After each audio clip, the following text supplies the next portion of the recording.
Hello and welcome to Sports Counsel, your playbook for all things sports. I am your host Matt, and I'm here with Gav and G for this episode of the show. With just a month away from the fantasy football season, it's time to start preparing for your fantasy drafts. In this episode, we'll explain the strategy behind selecting a running back and some of the ones we believe could win you your league.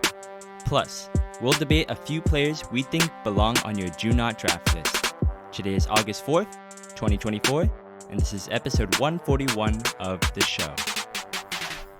I love my backs. Baby got back. Wow. Don't you guys love back? I mean, it's 50-50. Front, back, I love both. Okay. What a great way to start the show. What a great way to start the fantasy football season, guys. Mm-hmm. It's great to be back, honestly. Long hiatus. I mean, we came back with a mock draft episode just a week ago. You can check that out. But we're officially kicking things off in terms of our fantasy football coverage for this upcoming season. Once again, I'm your host, Matt. You hear Gav and G. We'll be taking you through the entire fantasy football season. We're going to be posting weekly episodes and to win your league. So just to give us a little bit of credentials here, because obviously we're just a couple of voices speaking in mics, but I mean, we do have a little bit of experience, right, guys? I know. I hate this. I haven't been doing it for, was it like 7 years now? 7 Addicted years? to it. No 7 way. years. Yeah. I didn't make the rookie mistake of drafting a quarterback first round. If you didn't know that was a rookie mistake, you're in the right place. Yeah, we've been... Happens to the best of us. We're mostly here to kind of guide, beginners or, amateurs, obviously. It's like anybody who wants help, this is, the podcast to do it, right? And, Gav, I can't believe it's been 7 years. Are you serious? 7 years? Because Dude, it's been 7. I was in Gav's first fantasy football league. Yes. I was the one who made fun of him for drafting the quarterback in the first round. And these guys are the one who robbed me blind, made me my first year of fantasy football horrible because I just didn't know. Just didn't know. There was no But that's the best way to learn. That's true. That is true. But it's it's not as good as listening to us. When you're getting into it, you need something you can rely on, reliable sources, always correct. I mean, what else could you want? Yeah. And guess what? We advised Gav so well that he actually won our league last year, much to our disappointment, actually. Yeah, raised our son well. Yeah, they asked me what would I do if I lost. I guess we'll never know. Oh, it's so corny. Shout out, yay! So corny. I think, G, how long have you been doing fantasy football for? Probably at least 10 plus years now, because I played all 4 years of high school, 4 years of college, and then been damn near 4 years since then. I probably started middle school or something, playing ESPN fantasy drafts with random people I've never met before. Never will meet. The times. You just join a league, just do your draft, and never associate with anybody. You just kind of do it by yourself. But now it's a big thing. Now it's a talking point. You meet someone new and during midseason, oh, who you got on your team? All this stuff, right? I feel like the game's grown before our eyes. I think I started around 2012, 2013. I remember Frank Gore. I drafted him early. So that's how long I've been doing it for. And I think, collectively, all three of us, and we have a couple of other experts that aren't on the podcast right now, we have done every single league you can think of, honestly. We've done leagues for money. We've done dynasty leagues. We've done, fab, all different kinds. And that's why we feel like we're well equipped to kind of answer any of your questions that you have, kind of give the advice, and, we'll just take it. And if you have any questions for us, honestly, we'd love to hear your feedback. Yeah, you can reach us on sports_counsel on Instagram, Twitter.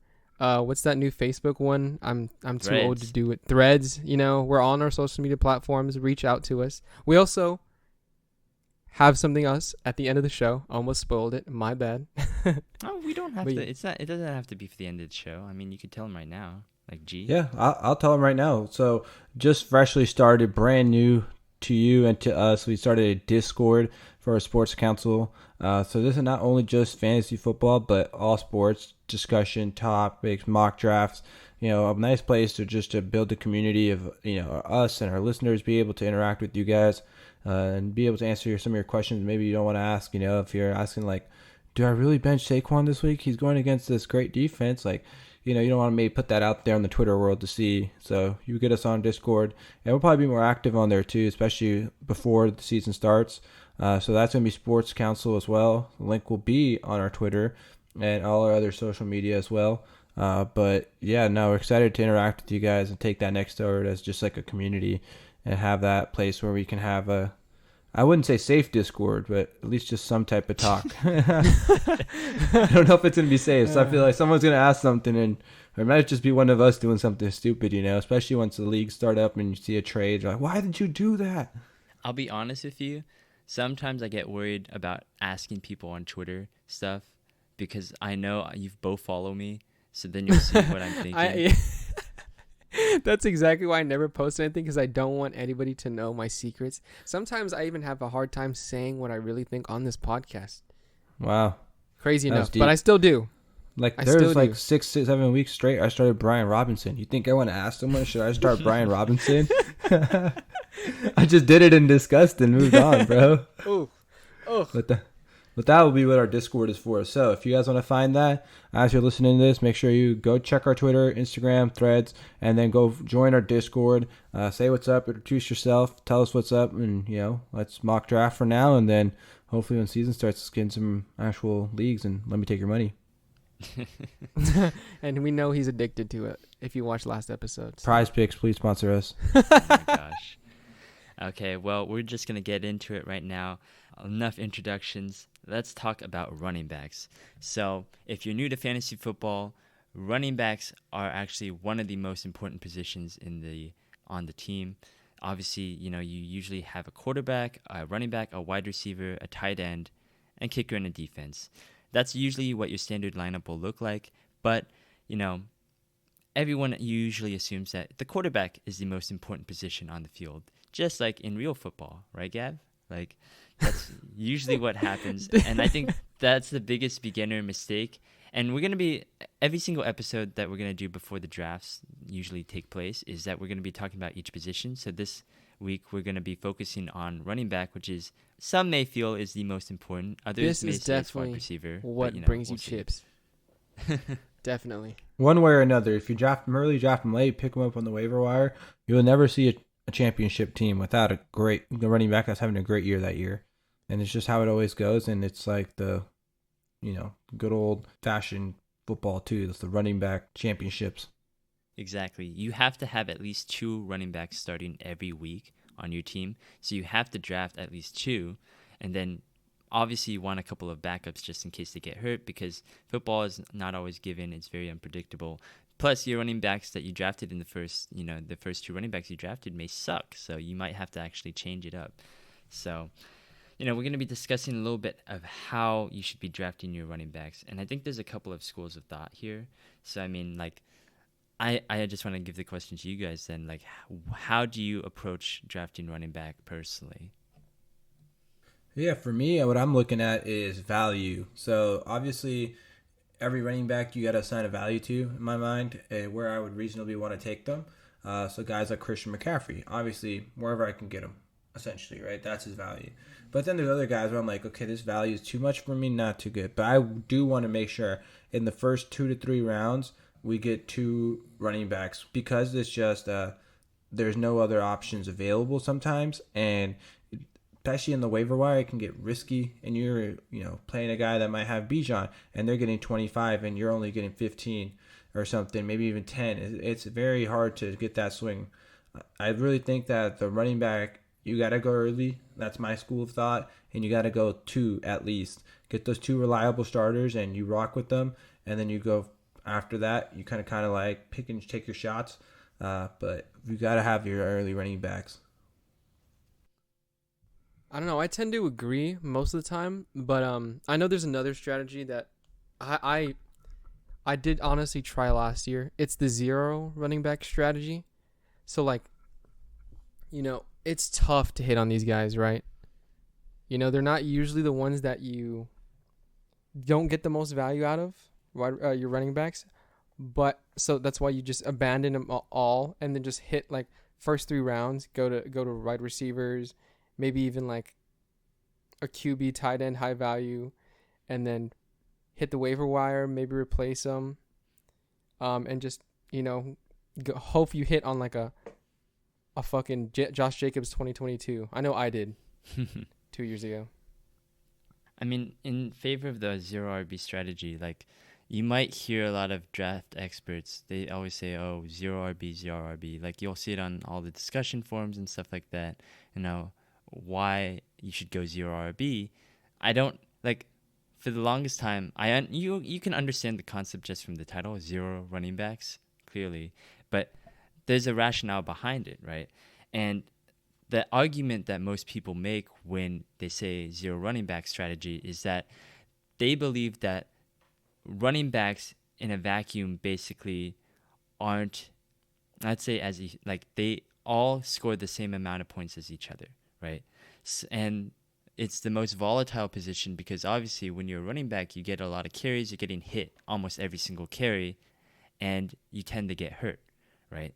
So some of these top running backs, even though you put such high draft capital in them, you draft them in the first or the second round, they get injured, and then, it's not really worth it.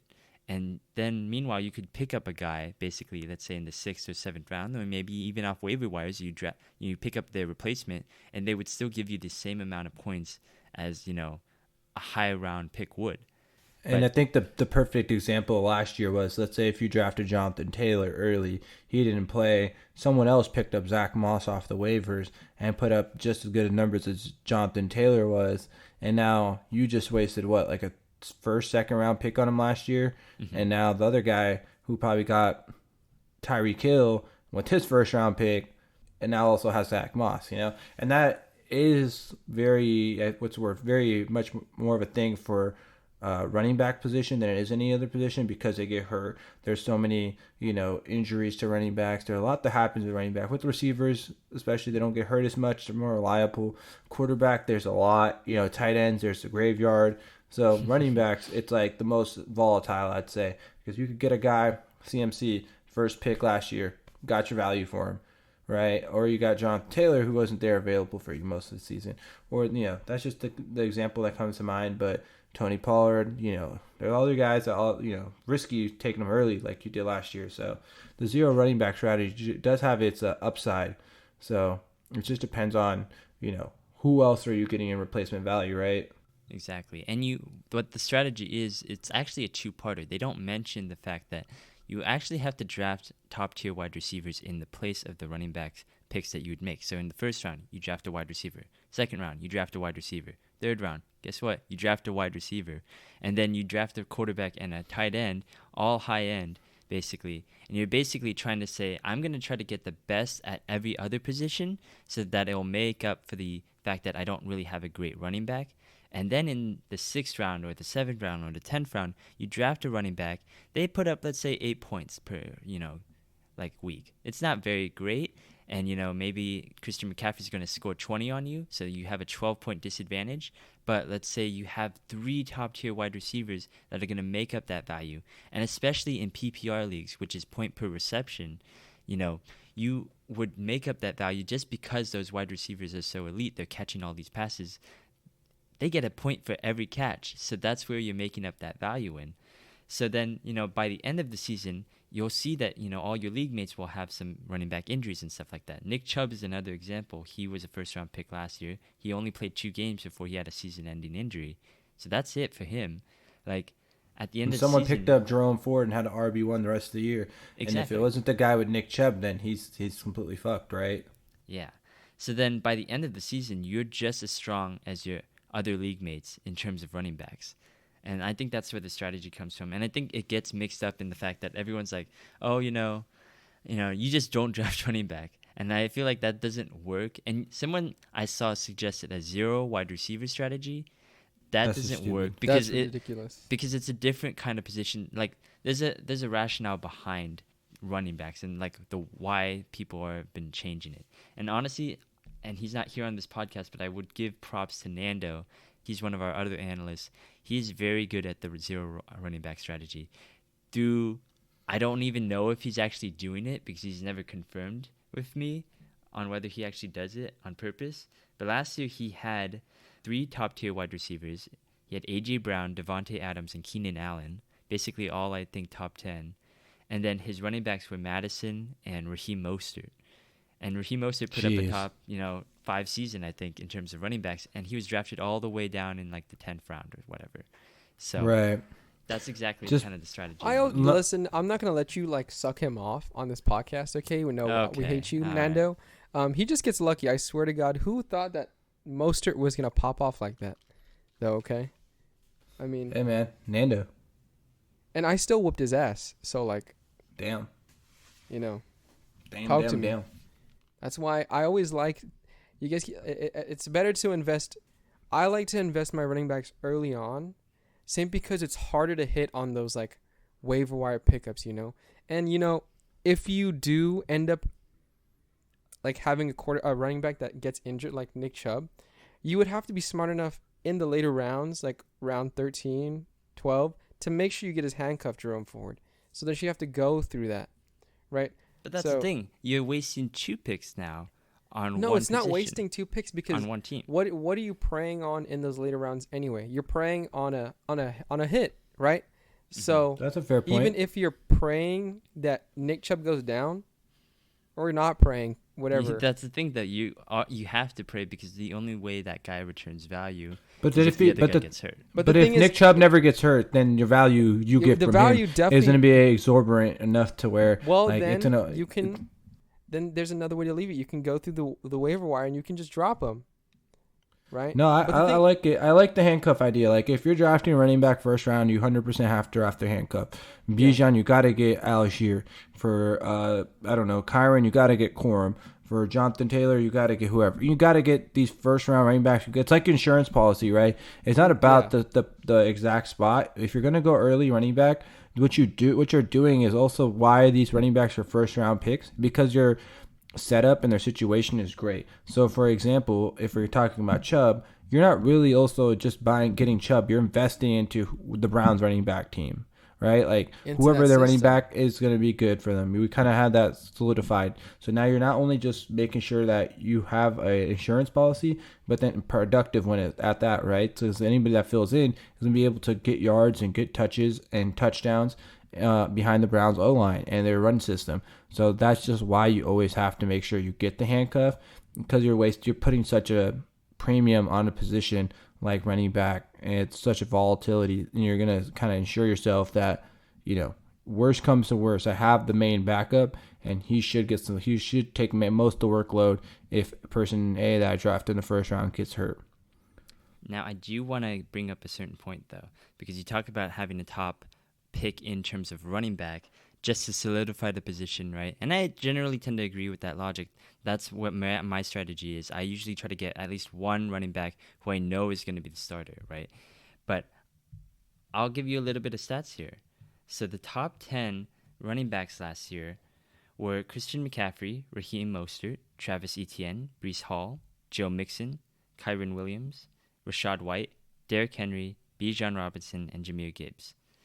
Now, only 2 of those were actually first-round picks, Christian McCaffrey and Bijan Robinson. I believe Derrick Henry was maybe the second-round pick, and I think Etienne might have been maybe 4th or something like that. But the rest were in the first. Like Christian McCaffrey, I believe he was first overall as well. Mm-hmm. Correct. Yeah, and Bijan was, I'd say, like 7th or 8th, right? That means basically if you drafted a running back in the first round who weren't those guys, you were not getting a top 10 running back anyway. Meanwhile, you could draft Mostert in like the 10th round, Etienne in the 4th round, Breece in like the 6th round, and you'd be getting a top 5 running back. And I think those hits are crazy. What I would say, if you're going 0 running back strategy, so let's say I got my 3 receivers, I got a CD, I got whoever and whatever, right? I got my quarterback, tight end, everything is situated. Now I need to fill out my running back spot.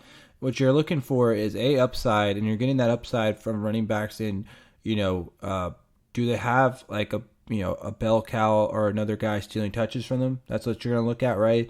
A good example of that would be Alvin Kamara. He had no one to compete with him last year, right? So he was just getting touch after touch. And that could be someone like, again, this year is like if they don't, Jamal Williams is only competition, but who's taking those touches from? So he could be someone you get into, right? Looking at around like 6th, 7th round, right?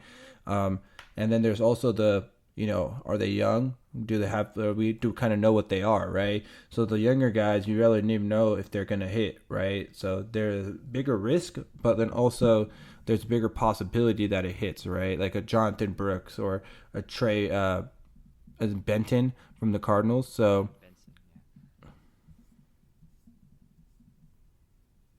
there's just a lot more possibility there. And then you guys like Zach Moss and guys like that haven't really got an opportunity before, Zamir White, that they're going to be becoming new running backs. And there's a lot of potential there. So that's what you're really looking for, is potential to bust, right? To become not like bust as in terrible, but like bust as in like break through and become a great player. The next Mostert or, Kyron, something that's just like, wow, the opportunity was there. And because you just took 5 running backs from rounds like 7 to 12 or 13, 1 or 2 of them just need to hit, right, or be playable. So you're not looking at quantity or quality, you're looking at quantity and then just opportunity. Yeah, and I think that's the thing, because that's what I'm arguing for, is that it's not a guarantee that your running back, if you draft them in the first round, they're projected as a first-round pick, they're going to be good. And I think Christian McCaffrey, is on a tier of his own. I don't think we can even qualify him in the conversation because he's just that good. And, I feel like I'm jinxing myself up. I'm setting myself up. Yeah, you are. But, I feel like he's at a league above everyone else, and we can't really qualify him in the conversation because, he's just that consistent. But everyone else, if you remove McCaffrey from that equation, basically you're not getting a good return on value with your first round pick if you drafted a running back.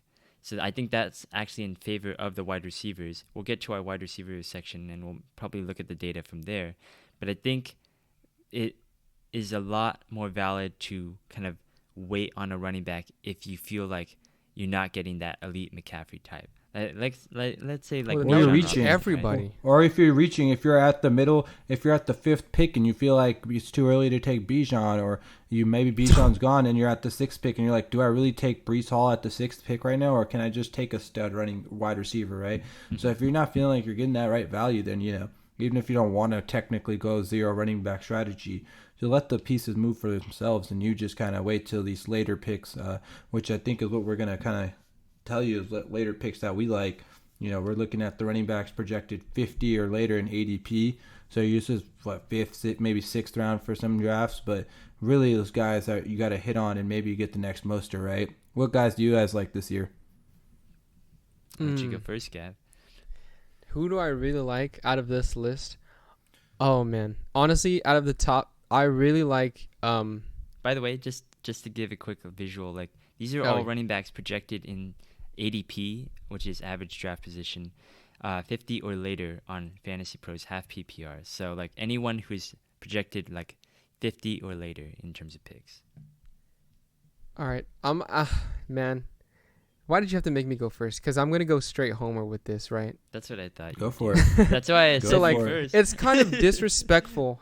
On this list, they have, I don't know where he is drafted. Oh, I do know his ADP is actually, it's not, I think it's the 6th round, 3rd pick, Ramondre Stevenson from the New England Patriots, right? So it might be just my optimism, my blind loyalty to the Patriots, but I have a good feeling about this offense this year. And he got a contract, which is pretty crazy to see for a running back nowadays, right? I think he hasn't signed one yet. No, he did. He signed an extension this offseason. Oh, what the? I could have. Anyway, it was 4 years, $36 million. What the fuck? Am I late to this? I swear he wasn't. Anyway, okay. Well, I was gonna say that the contract year would help him pop, but since he did sign that extension, I forgot. Damn, we did. Now he's lazy and won't perform. Either way, right? The previous, his last 2022 season was phenomenal, right? I forgot the actual prediction, but last year it was just an awful look for the entire team.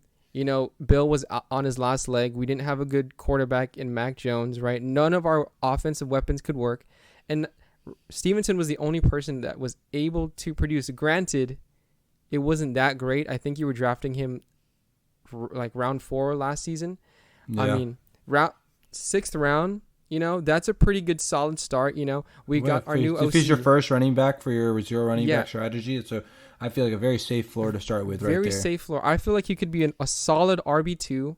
And if you needed to, he would fill in as a very low RB1 floor. Like, he would, because you would have invested in, like, guys like, I don't know, Justin Jefferson, fucking Mike Evans. Well, that's just, again, another homer pick. But I think Ramondre is very good because he had the potential to be a running back one last season. Obviously, injuries affected And the it. team sucked. Yeah, and It the did team suck. sucked. But he has the receiving potential. So something about Yeah. zero running backs is that you also want receiving potential because you might not get as many opportunities on the ground, but you know those catches will add up in terms of PPR, and that will also help boost them. Well, it's not the fact, because also his competition's kind of weak too. I wouldn't say that it might be. The only thing I'd be afraid of is that Antonio Gibson, because we did get him from the Commanders. He is one of those guys that is more catch. He's better. He used to play wide receiver in college, I think. Mm-hmm. But yeah, but college is over. College is over, and he's on a second contract now. Yeah. Yeah, I'm in the same realm as you. I kind of like a couple guys in the later rounds. I've brought him up already. I really like Zach Moss. I think Moss is he has the potential to be a great RB1 and fill the shoes of Joe Mixon, who, you know, never the prettiest asset in the running back market, but always performed. And at the end of the year, you're looking at an RB1, RB2 safe floor, right? Like, Zach Moss is gonna get past. They're gonna dump it off to him a lot, and we've seen even with the Colts last year where they ran a few screens, he's able to break it deep and make a short gain into a bigger gain. Like, he's hard, you know, he has that volume, and he's ready to be, I think, a full-time starter and not have to worry about Jonathan Taylor. Is he coming? Is he playing? He's signing his contract? Whatever was going on last year, right? And then the other one I also like is another running back on a new team is Devin Singletary on the Giants. The Giants have always been based off the run, you know, and after watching Hard Knocks, I know they didn't draft a running back, but they've talked about a lot about how they're building through the trenches, especially with their D-line, but also through their O-line, being able to run and then go from there, because I don't think they trust Daniel Jones much, right? So Devin Singletary is their starting running back, and, you know, he is going to be good for them. He was good for the Texans last year, surprisingly. I think that's why, you know, they did move on from him, but you got a contract one, the first and a free agency for a reason, because he was just cheap, and he's going to be very reliable. And I think if you're doing this, you know, zero RB, this is a perfect running back to get, because he's a low end, but he's a guaranteed starter. So if he just does what he did last year, he's going to outperform his ADP very easily. Devin Singletary is crazy. That one's a crazy reach, dude. I mean, it's not. You outlined the argument very well. I don't know if I'm convinced, but don't you think they only were running it because it was Saquon? They were I could have sworn they said that he was their identity.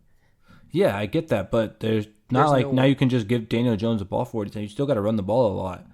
What do you mean? Daniel Jones is elite, and he can run. Yeah, he could run it himself. Dude. You're telling me he's gonna be the next Josh Allen? Okay, well, I can't believe this guy is down here, past number 50, but he's actually, I think, projected at 59th overall, running back 18, and that's David Montgomery, right? Like, I don't understand how people keep on sleeping on this guy. Like, I know that Jahmyr Gibbs is projected as a first-round pick, which I also don't really like personally, because I think that David Montgomery is still in the picture. There's really no indication, I feel. I haven't read like the exact quotes from, you know, the coaches, Dan Campbell, but I feel like, you know, they didn't explicitly say, oh, we're just going to give everything to Jahmyr Gibbs. And I feel like that's not how the Detroit Lions offense has ever operated.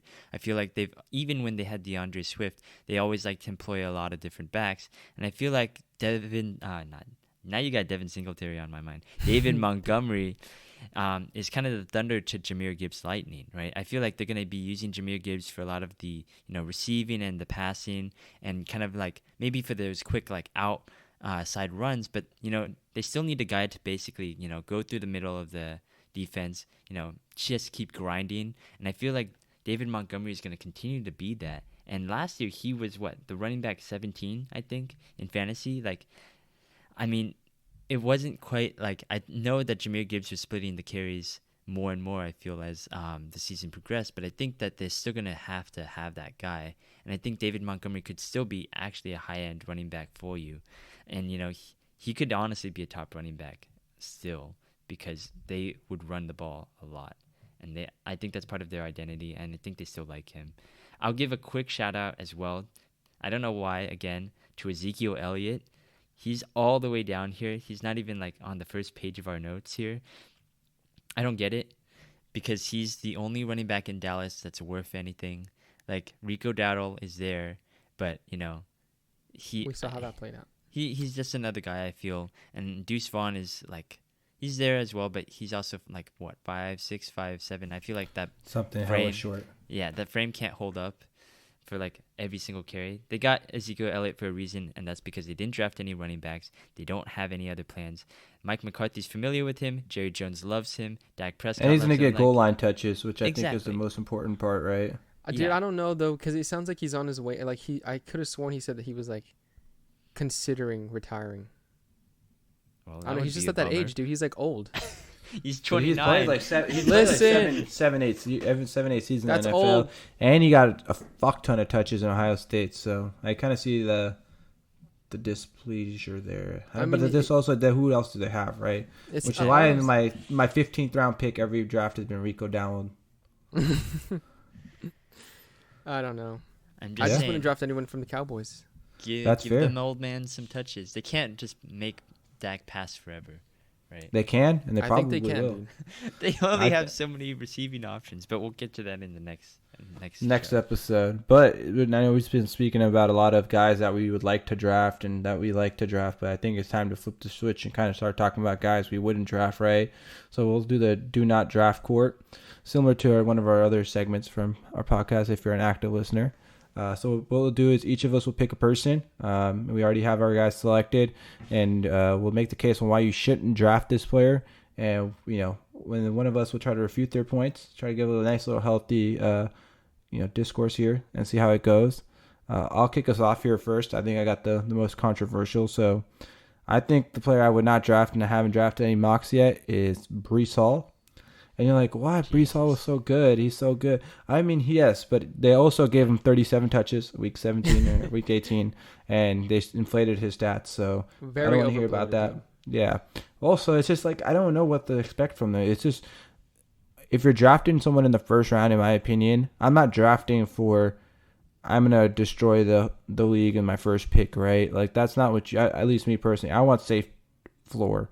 I want 20 points for sure. With Breece Hall, my problem is I just don't know what offense is going to be out there. Like if Aaron Rodgers is there, sure, that could be great. I haven't seen it, so I can't just imagine like they're going to put up 4,000 or 5,000 yards of offense or whatever, right? But like, and if it's not, and one of the old O-linemen they have get hurt, now the production is less. Like there's just too much volatility for my first round pick. I can't have that, right? And it's already a guy that's coming off an ACL 2 years ago, right? So there's just too much at play for me to draft him 7th, 8th when there's guys like Bijan, and then there's just so many wide receivers that are safe and going to give me 15, 20, 25 points a week in the first round. It's like I'm going to take a risk on someone like Breece Hall. It scares me. Okay, I'm definitely going to make the case for this one to defend because, first of all, I love Breece Hall. He's the man. Shout out Iowa State, Brock Purdy. I was going to say, you only like him because he defends Brock Purdy as much as you guys do. Well, that too, also but I also you had him last season. Yes, I had him last season. That's also a big part of it.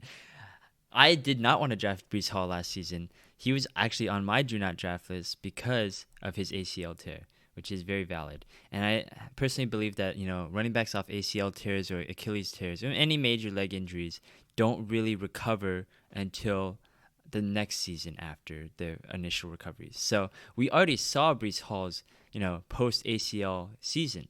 And guess what? He put up 994 rushing yards in that season alone. And without Aaron Rodgers, him being the focal point of that offense, no one's scared of Zach Wilson or Mike White, I want to say, and the other random Jets quarterbacks. So he was the focal point of that offense, and he still was able to almost get 1,000 yards in that season off an ACL tear. And now he's going to come into his second year post ACL, injury. I feel like he's just going to be an absolute beast. And, the boxes are going to be a lot lighter on defense because they have to cover for Aaron Rodgers this time. I mean, we'll see. Like maybe he'll last the game this time, but if he does, it's gonna be a big thing. And Breece Hall, even without Aaron Rodgers, was able to show that he was able to put up great fantasy value. And if you're scared about the amount of touches or the amount of stats he gets with Aaron Rodgers, because obviously he's gonna take a big load of that offense. We've seen that Aaron Rodgers is able to support a running back in fantasy as well. Like we had the Devontae Adams season in Green Bay, but Aaron Jones was just as relevant. Well, maybe not just as relevant, but he was still a high-end running back. So I think that's my thing. If I'm going to invest into this volatile offense, I'd rather go Garrett Wilson because he's the one that would directly benefit from having Aaron Rodgers the most. So it's like I'd rather take him in the late of the first rather than taking Breece Hall, earlier and then having to live with that shit, dude. And I feel like the entire Jets offense is Aaron Rodgers. If he's good, it's gonna be great. If he's not there, dude, it's fucked. You've got lost all the value. That's actually my concern with Garrett Wilson, though, because once Aaron Rodgers is gone, I feel like his value is wiped out. We've seen Breece Hall; he's been able to do well. Yeah, without but Rodgers. Breece Hall does what he did last. If he does what he did last year, and it's like I'm drafting him 6, I feel like that's it's cool. Yeah, dude, it's overblown because his last 4 games, dude, is where I think he scored a majority of his points. He had 37 touches for 200 plus yards in the very last game of the season. Otherwise, he would have been at 800 yards and whatever, and it wouldn't have been impressive. It's just literally they gave him 20, 30 fantasy points in the last game of the season extra on top of whatever he was averaging at that time. So it's just his stats are inflated, and that's just not something. Also, that's a week that doesn't matter for fantasy, but also something you can't rely on, right? So it's just nonsense, in my opinion. That's fair enough. I will argue one last point here that I think you said about the offensive line. I think that Aaron Rodgers will be throwing it a lot shorter this season, and I think he'll be using Breece Hall a lot as a check down option. So I think in terms of PPR, I think he's safe. I wouldn't draft him over Bijan, that would be but I think he's RB3. That's fair. That's fair. Okay. I mean, I wouldn't do it, but I wouldn't blame someone else for doing it. You would just be a fucking Aaron Rodgers truther. Me? Aaron Rodgers truther? Definitely not. All right. Which one of you guys going next here? I can go next. So I hate to do this. He's my Filipino brother. I know he's only half or maybe a quarter, but I'm gonna shy away from Josh Jacobs. I know a couple years ago he did help me win a championship, but right now it's just not looking too good, right? So right now his ADP is, I think he's the first pick of the 3rd round, if not latter end of the 2nd, right? Yeah, that's and he's just coming off of a horrible 2023 season. And granted, it wasn't all his fault, right? That's only 1 year removed from his 2K year, but it's just still not looking good based on the fact that what Matt LaFleur has said. He doesn't like having a cowbell, right? He wants to keep everyone fresh, right? So they just signed Josh Jacobs to a deal where it looks like if he doesn't pan out the first season, they can move on from him. So it's not like he got paid all this money and that he's guaranteed to get some touches. They're definitely going to give him some touches, but they also re-signed A.J. Dillon, who Matt LaFleur has said that he's high volume capable and has good skill in the offense that he would. Well, he says that about A.J. Dillon every offseason. But he does say that, and then it also is true though. They also how many times I've seen Matt LaFleur say we're going to give A.J. Dillon more touches. A.J. Dillon sucks, bro. He does suck, but still, I mean, Matt LaFleur, he still used him. It was I remember 2 seasons ago they were saying it was going to be a split backfield, and it was, right? And yeah, so Aaron Jones was still. I mean, Aaron Jones is just like Josh Jacobs. If Josh Jacobs is a little bit more sturdy. But they also they drafted, what the fuck is Lloyd? Yeah. Marshawn Lloyd. And the OC said that he wants to put him out on the field too for some explosive plays, right?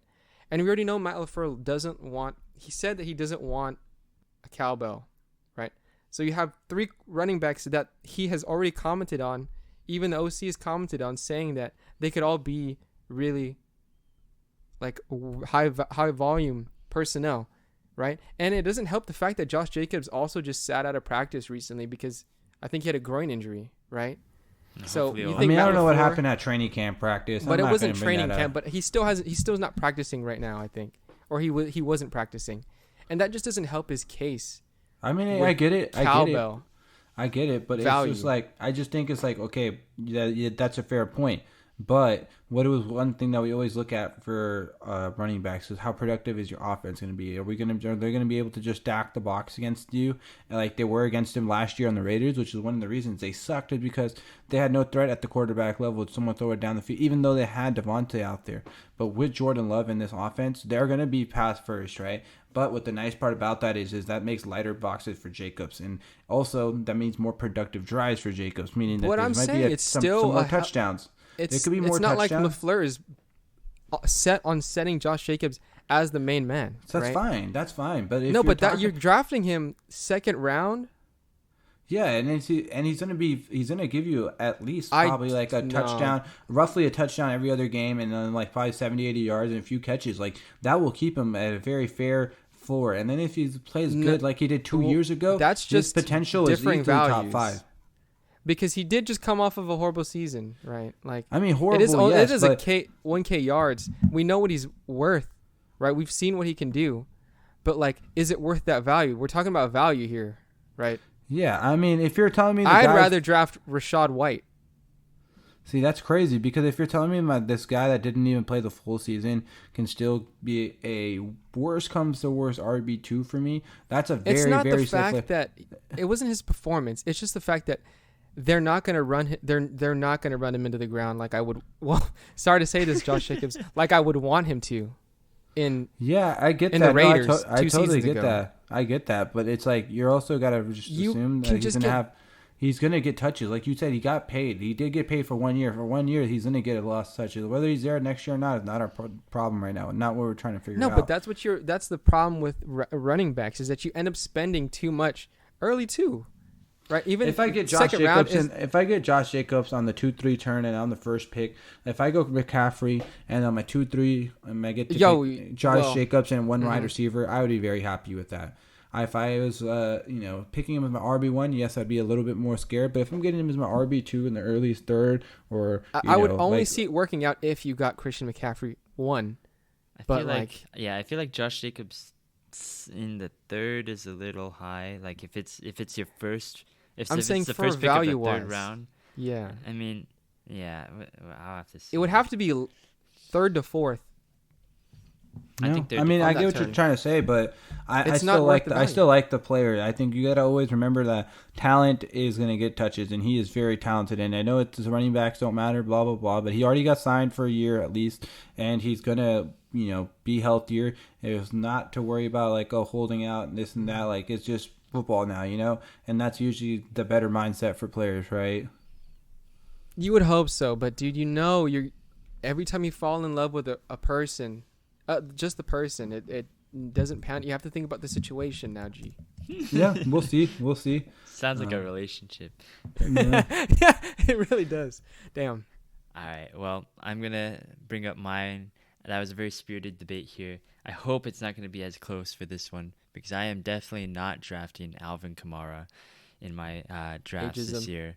Well, yes, that's part of the argument there. Like, he is 29 this year, and if you know anything about my philosophy from last year, and I'm going to be adopting it this year because it's worked out to relative success, I don't really want to draft older players that I feel like are maybe over the hill in a way because I don't want to be left holding the bag when, they eventually decline. And even when I had Kamara last year, because I did have him in our listener league, he did not show the best effort, I think, in terms of his actual running. He did not look very explosive out there. He did not look like – it looked like every time he was getting the ball, he would go forward for 3 yards and he'd just instantly go down, right? And I don't know if that's just because it was a bad scheme or, bad offensive line, but it just was not right. He did not pass the eye test in terms of running, and you generally want your runners to be a little bit better than that. And why was he still such a good running back option, though, last year? It was because Derek Carr was checking down, billions of times a game. One of the games that he had 12 receptions for 91 yards, right? And that's what? That's 20 points right there in PPR. You'd be happy if your wide receiver 1 did that. Exactly. True. That was a ridiculous amount. But Kamara didn't even have a 70-yard. He had one, 80-yard game. The rest were under 70. guess what? It was against the Patriots, by the way. You know, Yeah. Big ups to my guys. Hey, we forget about that season. Whatever. he was also, I think he was suspended last season. So I mean, For 3 games, the first 3. yeah. So And he fell so far into our. That's And exactly. he's why I having picked him. a contract holdout as well right now. He's having a holdout again. I remember Yes. I was old enough for the last holdout he had. Oh my gosh. I mean, I just don't believe in the talent anymore, and I feel like that's a weird thing to say about Alvin Kamara, who's been a fantasy football hero for many years now, including last From year. the very rookie. Christmas from the still rookie year. looms. Yeah, but I just don't see it in him anymore. I feel like I don't want to be left holding the bag. I've seen what the results are on the field, and I don't think they're going to check down as much because they hired a new offensive coordinator, Clint Kubiak from the 49ers. I just get a sense like unless it's just ingrained in Derek Carr's system to ignore the playbook and just check down to Kamara every time, I think they're going to change the offense a little bit so that they won't have him as involved. That offense is gonna suck too. So you're also It is. getting a pick of the running back from probably the worst offense in the NFL. By and the way, probably like one of yeah. the worst teams in the NFL too. This shit's gonna be bad. Like you're gonna invest in bad is what you also gotta remember. Also, if they get into the end zone, guess who's going to come in instead of Jamal. Calvin Kamara? Mr. Quarterback, tight end, Taysom Hill. Oh, And he's Taysom. gonna And take and that Jamal fucking- Williams. And Yeah. Jamal Williams. So, like, No, that is healthy. I cannot emphasize how annoying that was. So it is kind of hard for me to even justify supporting Kamara, especially because like I'm one of those haters of Alvin for that fucking nasty ass Christmas game. But I mean, again, just based on value, look at where you're getting him, right? I think it's like 5th round, latter end 4th. Hmm. I would definitely not draft him 4th round. Okay, be honest with you guys. But you said it yourself. It's kind of the only thing that would keep you, or that would keep me in Kamara's circle, is the fact that he always gets those those catches, and the I'm sure they'll pay him or give him an extension a little bit. Just I don't really know what to speak on it, but it's just that you got to think about the value that you get out of him. If it's in the 5th or 6th round, right? He's gonna get those dump offs by Derek Carr. He always does it, right? Even if they change it up a little bit, it's a safety blanket, right? Derek Carr has never been a good passer deep, right? He's just going to go to his blanket. And you know who's going to go to Kamara. And you know he's going to give you that safe, like at least 10 points. 5 catches, 10 catches, it's over. And then you're just sitting holding the bag. Like he could just be your RB2 and you'd be fine with it. And you're not drafting him obviously as your RB1. But he will definitely give you at least good low-end RB2 flex position for the value you get in him. Yeah, The round that you get. Yeah, that's probably the best. That's the only thing you could really say. It's just touches. If the touches are going to be there. If you're down, your team sucks. You check it down a lot, and that's Kamara's bread and Also, butter. though, only in PPR. Let's also add that. Only in PPR. If you're playing standard, don't fucking touch him. Very true. There are different measurements, I'd say. Like, for those of you not aware, like, standard scoring is a lot different from PPR. I'd say we'd operate more in a half PPR kind of understanding when it comes to making these arguments because no one really plays standard anymore, unfortunately. If you play standard, you should stop playing. I'm going to say something rude. If you play standard, you definitely love to read like 10 books a week. You liked standard. I remember you liked standard. Well, listen, I don't read 10 books a You week guys played anymore. standard when I met you guys. Yes. Yeah, but that was, we were believers in it. But then I will went still argue standard scoring is a very holistic way of, it's the fairest way of fantasy football. I think so too, right? Whatever. Then it doesn't keep it keeps CMC from being such a fucking monster, a nightmare, Whatever. Enjoy your one catch for 1 point, 0 yards. Fucker. You could even get negative negative yards and still get 0.3 points or something like that. That was basically Alvin Kamara. Like, yeah, exactly. there's a lot of screens for like negative 2 yards, but I still get 0.8 points. That's the only time I actually like PPR.